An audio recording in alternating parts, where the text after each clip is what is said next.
ABC Columbia News at 6. Murder case cracked. Good evening. I'm Alicia Barnes. And I'm Ben Hoover. We are live from Main and Gervais. Tonight, the Richland County Sheriff's Department says it has made arrests in a shooting that gained national attention after it was captured on the A&E TV show Live PD. And the show follows police officers as they respond to calls, and it's on a 30-minute delay for broadcasting purposes. But last Friday night, cameras were rolling as the Richland County deputies responded to a shooting investigation off of Camelot Street near Monticello Road. And tonight, Sheriff Leon Lott says they have charged a husband and a wife and another suspect in connection with the shooting of 37-year-old Benjamin Johnson. Lott says this was a drug deal gone bad. Drug deals that go bad, drug deals that involve weapons. Anybody that's associated with drug buying tends to be armed, and sometimes they tend to be very violent, and that's what happened last Friday night. And Sheriff Lott says Sherman Green Jr. and Roosevelt Durham Jr. are facing murder charges tonight. Now, Green's wife, Portia, is charged with conspiracy to distribute marijuana. A standoff in West Columbia ended peacefully today as Lexington County deputies took the suspect into custody. It all started when deputies say they were serving a warrant at a home on Shelton Road. The suspect is wanted on federal drug charges. Officers say 37-year-old Brandon Sutton barricaded himself in the home when they arrived. The individual surrendered peacefully, no injuries to the individual who was wanted, and no injuries to any deputies or other people involved in the operation here today. Deputies say a woman who was also at the home was taken into custody. Let's get started. In a new video released to South Carolina, newly sworn-in Governor Henry McMaster laid out his plans for the state. And our ABC Columbia's Rochelle Dean joins us from the newsroom. She has more on the details of McMaster's speech and why he says it will still be a great day in South Carolina. Rochelle? Ben, Alicia, in the nearly 2-minute YouTube video, Henry McMaster says his new job is the very best job in the world. McMaster shares some very personal aspects of his life, from growing up to marriage and family. And he says that the state is blessed, but are also facing some challenges ahead. Our state is uniquely blessed. We have amazing natural resources, a creative and talented workforce, and a growing economy fueled by business, tourism, industry, and agriculture. There's nothing that we cannot achieve. But that doesn't mean we don't have challenges to overcome. We need to improve our roads and highways, continue to improve our schools, and create the most competitive and business-friendly environment in the nation. McMaster is now the 117th governor here in South Carolina. He was sworn in Tuesday night when Nikki Haley became ambassador to the UN. He has also served as South Carolina Attorney General and chair of the South Carolina Republican Party. In the newsroom, Rochelle Dean, ABC Columbia News.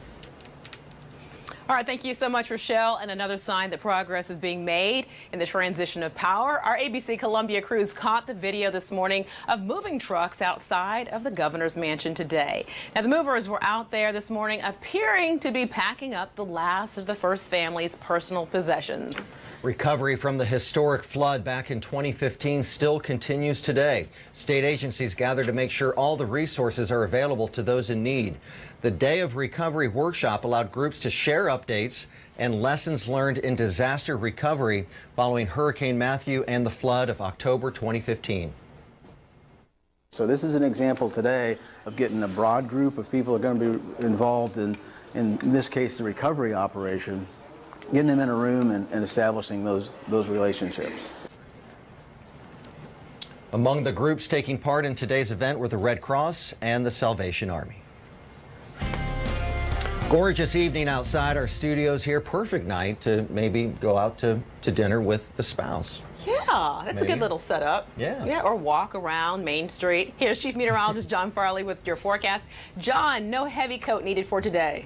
Right, that said, but later on this evening, like right now you're good, but the temperatures are going to fall fairly quickly. Here we are, temperatures right now generally 60s and mid-50s, but what I want to show you here is the wind. The wind is blowing like crazy here, and that's going to usher in some colder air, so the temperatures will fall fairly quickly over the next several hours. So for now, not bad, but if you're out like 9, 10 o'clock, you'll notice it. Here's what things are looking like for us. Overnight, all the way down to 34. Haven't been that cold in a long time, so around freezing in the coldest spots. So here's the look at your morning commute. It'll be bright and sunny, but cold. 34, 35, warm jacket weather. And tomorrow, notice, it's not going to warm all that much. Afternoon highs only about the mid-50s. So yes, we're back to January, and we're going to be there for a little while. We'll talk about when things warm up, and it's going to take some time. That's coming up in just a bit. Ringling Brothers Barnum and Bailey Circus is closing the Big Top, but tonight the greatest show on earth opens for the last time here in Columbia, and there's a unique send-off set up. And our Gabrielle Franklin has more now on how Colonial Life Arena is saying goodbye to the circus.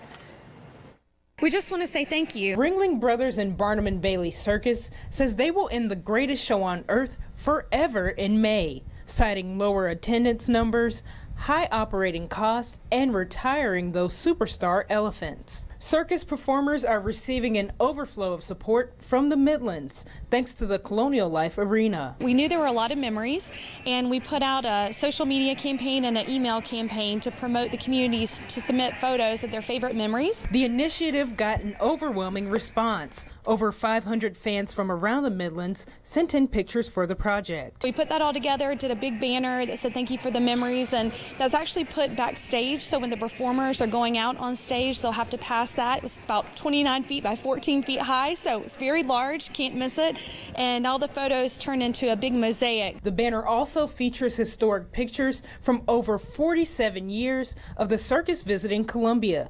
Ticket holders tell us they want their kids to witness the show's last stop. It's pretty sad. That's why I think everybody's coming this time, because it's the last time they're coming through. But it's going to be a good circus. Very good. Now, if you and your family want to witness the greatest show on earth one last time, come on out to Colonial Life Arena. The doors are already open for tonight's showing, and the shows last until Sunday evening. For now, in Colonial Life Arena, Gabrielle Franklin, ABC Columbia News.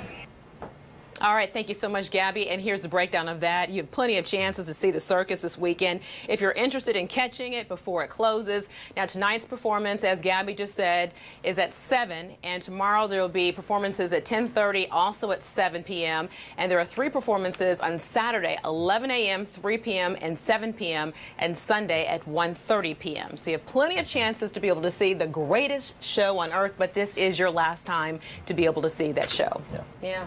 All right, a lot of memories. Oh, yeah. That mural, though, looks so beautiful of all the people that decided on social media to be a part of it. So very cool.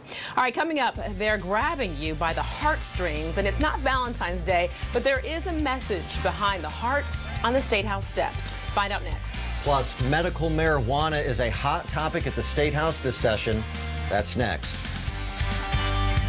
From Manager Bay, this is ABC Columbia News.